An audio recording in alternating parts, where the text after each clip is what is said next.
Air India विमान का black box हादसे के 28 घंटे बाद बरामद हो गया है। अब इसके डेटा को एनालिसिस किया जाएगा और यह पता लगाया जाएगा कि हादसे की वजह क्या थी। वहीं डीजीसीए ने भारतीय एयरलाइन कंपनियों को सेफ्टी जांच बढ़ाने के सख्त निर्देश जारी कर दिए हैं।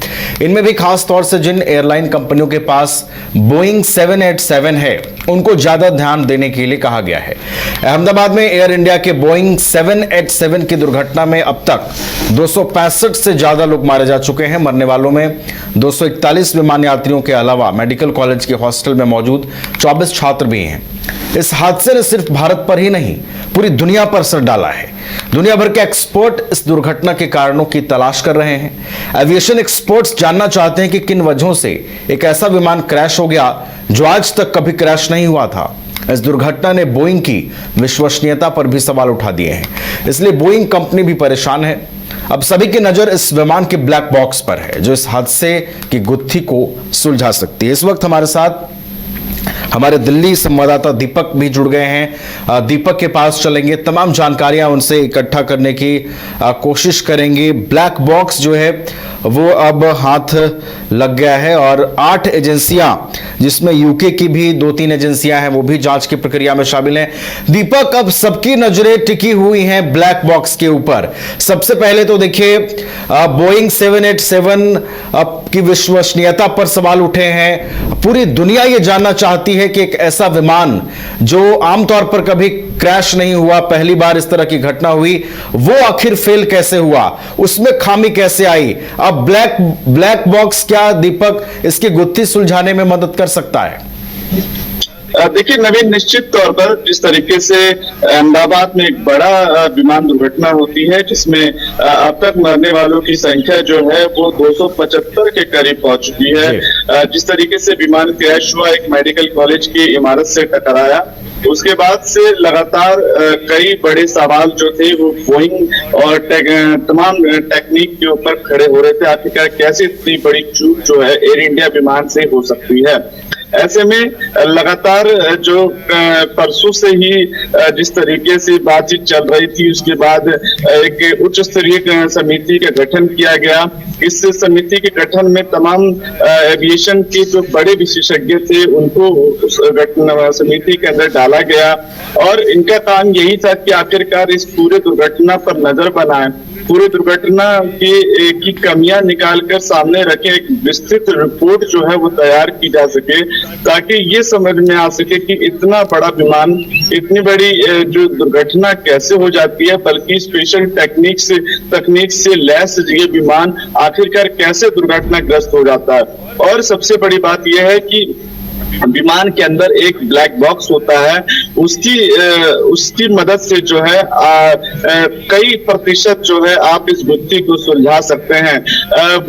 माना यह जाता है कि जो ब्लैक बॉक्स है ये एक प्रकार की विमान की उन तमाम तकनीकों पर नजर बनाए रखता है जिससे कि विमान को पूरा टेक ओवर किया जा सकता है। जैसे ब्लैक बॉक्स का सबसे बड़ा काम नवीन ये होता है कि वो अगर विमान ऊंचाई पर जाता है तो उसकी ऊंचाई कितनी है, स्पीड कितनी है, गति उसकी जिस समय दुर्घटना हुई उसमें उसकी गति क्या रही होगी, तमाम जो चीजें रहती हैं विमान के अंदर, चाहे वो वॉइस रिकॉर्डिंग से लेकर हो, डीवीआर रिकॉर्डिंग से लेकर तमाम जो पायलट्स की बातचीत जो होती है, वो तमाम चीजों को वो रिकॉर्ड करने की क्षमता जो है वो ब्लैक बॉक्स रखता है।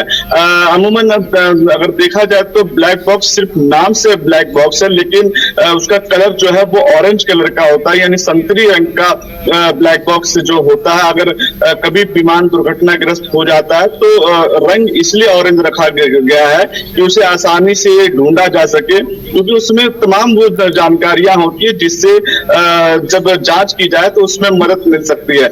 ऐसे में क्योंकि कल से ही लगातार जांच चल रही थी कि आखिरकार ये दुर्घटना कैसे हुई, ऐसे में अब ये जो ब्लैक बॉक्स है वो मेडिकल कॉलेज की इमारत में मिला है।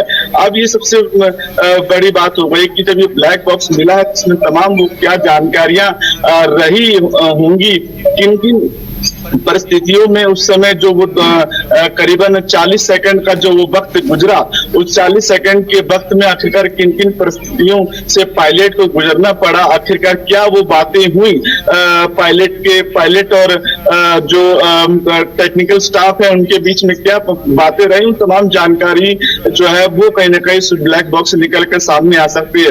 लेकिन अभी सबसे बड़ी बात यह है कि ब्लैक बॉक्स कहीं ज्यादा क्षतिग्रस्त ना हो गया हो, क्योंकि जिस तरीके से बड़ा धमाका था विमान के अंदर, क्योंकि ब्लैक बॉक्स जो है काफी परसेंट में जो प्रतिशत में देखा जाए वो सुरक्षित रहता है, लेकिन अमूमन जितना बड़ा ये धमाका था तो ये कहीं ना कहीं देखने वाली बात होगी कि ब्लैक बॉक्स जो है पूरा क्षतिग्रस्त ना हो गया, क्योंकि अगर वो पूरा क्षतिग्रस्त हो गया होगा तो कहीं ना कहीं जो जानकारी समिति को मिलनी चाहिए थी वो नहीं मिल पाएगी। और ऐसे में अब जब मिल गया है तो उसमें देखने वाली बात होगी कि किन किन जानकारियों की मदद से जो है अब इस जांच को आगे बढ़ाया जा सकता है। जी चलिए, तो ब्लैक बॉक्स पर निगाहें टिकी हुई हैं और जैसा कि दीपक ने बताया ये देखना होगा, चूंकि ये बड़ा धमाका था और इस बड़े धमाके के बाद कुछ भी बचाना संभव नहीं हो पाया। ऐसे में देखना होगा कि ब्लैक बॉक्स कितना सुरक्षित है, क्या उससे तो ज्यादा हानि नहीं हुई है, और जो जानकारियां ब्लैक बॉक्स के माध्यम से इकट्ठी हो सकती हैं क्या उसमें कोई बैरियर तो नहीं है। इन तमाम चीजों पर नजरें बनी रहेंगी, जांच लगातार जो है वो जारी है।